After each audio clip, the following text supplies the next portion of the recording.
So, some of you guys may have noticed that I'm mostly a solo queue player, and statistically speaking, most Overwatch players out there aren't really rolling 6 stacks, not even 4 stacks. There's a lot of times when you aren't able to find a group of friends that you're familiar with to play with you. And so the solo queue experience, that can feel like a game of chance, completely up to luck whether you guys won or lost. However, in the months of me playing competitive Overwatch, and a lot of it on solo queue, there are certain things that I've noticed that really helped me improve my chances at winning solo queue matches, and hopefully these tips help you guys out as well. So solo queuing isn't necessarily optimal, you ideally want to have some friends to play with. So what is fitting about this video is that it is actually sponsored by the guys over at GamerLink. Now this is a free app made for gamers to find other gamers quickly, easily, and without any hassle. So Overwatch is of course a popular section in the app, but it does support a variety of other games on many different platforms. So it's a great place to look for a partner for that Heroes of the Storm Nexus challenge. Anyways, the app works like a giant thread where players can set up beacons, essentially posts, where they're asking for other players to join in on them, and then you can reply to them via a private messaging system within the app and exchange details. GamerLink is really geared to anyone who wants to find people to play with, not just the super competitive types, and it's really easy to set up, so I would highly recommend you guys check it out. Link will be in the description. So anyways, for those who are still here, those who haven't run off to find teammates on GamerLink, how do you improve your solo queuing experience? Well, the first thing I want to mention is being honest with yourself when it comes to your picks. Like, what are you good at? Do you have good aim? Do you have bad aim? The reason why I mention this is because I see a lot of players pick aim-intensive heroes, but when I watch them on the death screen, they just can't land their shots. And this doesn't just apply to overall performance. This could be a day-to-day basis as well, because I know there are certain days where I just can't aim, and I'm playing McCree, or I'm playing Soldier 76, and I'm missing all my shots, and then would be a good time. At that point would be a good time to be like, hey guys, I'm off today, can someone else pick DPS for me? I can play something else. You have to be very introspective. Now, the second tip is do not main a hero, try to have a good number of heroes that you feel incredibly comfortable with. Be a flex picker. Now, having one role, one hero that you play a lot could work out in like a 6 stack, right? Maybe you guys agree that, you will play Widowmaker and someone else will play, healer, and this person will play tank. In solo queue, you're gonna want to be flexible, all right? This is a ragtag team of randoms, right? So do not just, main one type of role or one particular hero, because counterpicking is a whole nother thing. That happens all the time because you can swap heroes in Overwatch. But just for your team's sake, just within the team cohesion, try to master heroes across a variety of roles. Now, typically for me personally, I like to pick heroes that are self-sufficient in solo queue. That would be heroes that have some decent damage, have self-healing, have utility, have some shutdown ability. So typically you'll see me play heroes like Roadhog, Zarya, Zenyatta, and on the DPS side, I like Soldier 76 a lot. I love Reaper. These are all heroes that can self-heal to some degree. Zarya has half her health as shield. Ana's another great one because she has hit scan for Pharah. You'll see me pick heroes that are very, very self-sufficient. So, the next tip, I guess this is like a tip and a half a tip. Just a tip, guys. And this sort of connects point 1 and point 2 together.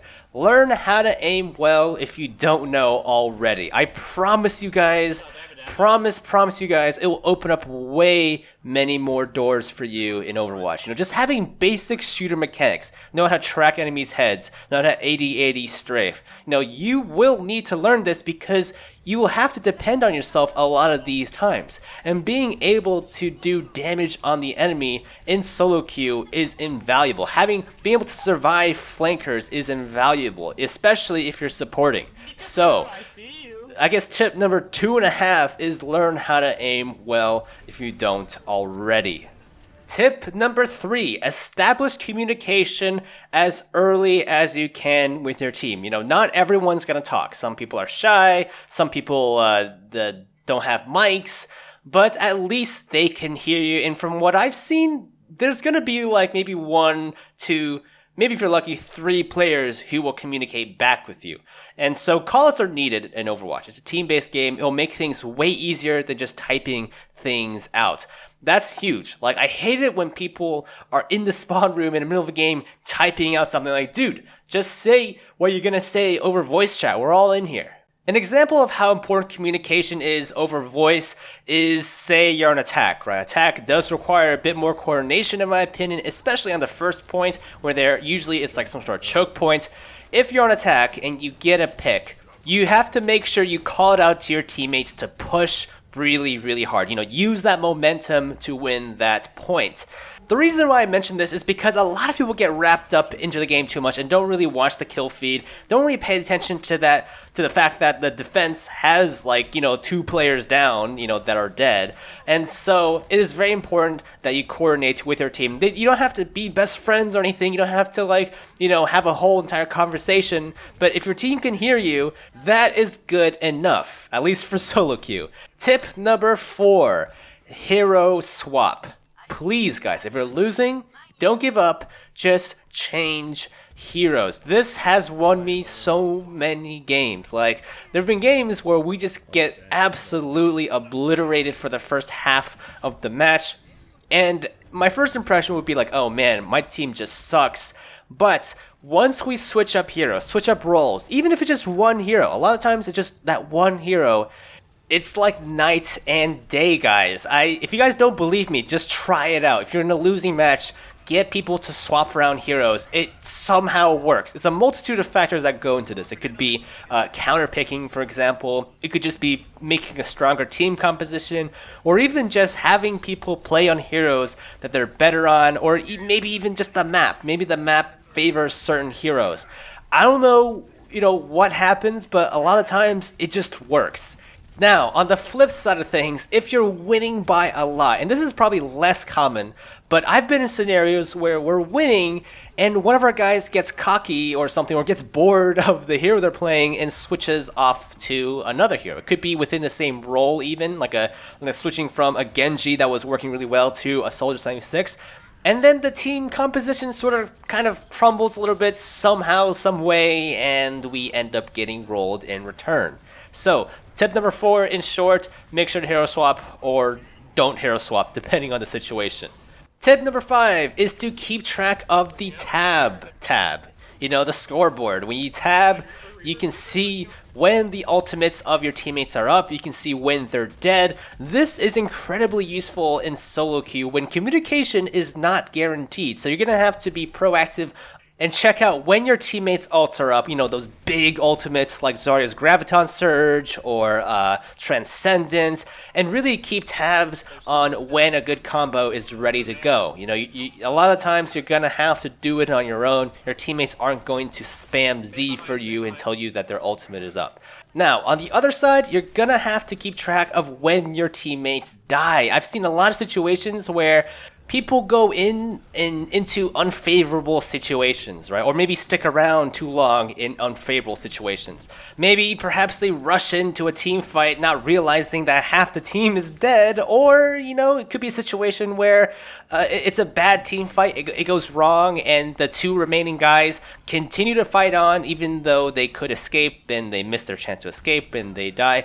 In either case, the situation, the end result is the same. The deaths become staggered. And when they become staggered, not everyone respawns at the same time, so you're going to have to spend even more time waiting for everyone to group up together to make an effective push. Now, I know there's certain situations where, that pro Genji can make that 1 versus 5 uber play, but it's a situation by situation basis, and it's important to keep track of when your teammates are dead, kind of keep a head count of who can fight. The scoreboard is a really useful function because not everyone, of course, is going to communicate that they're dead, especially in solo queue. Anyways, guys, that's just about for today's video. I mean, those are sort of things that stuck out to me whenever I would win a lot of matches, things that all those matches have in common. If you guys have additional tips that you want me to cover in a future video or that you just want to share, let me know down in the comment section below. And if you like this video, hit that like button. And I guess until next time, I'll see you around.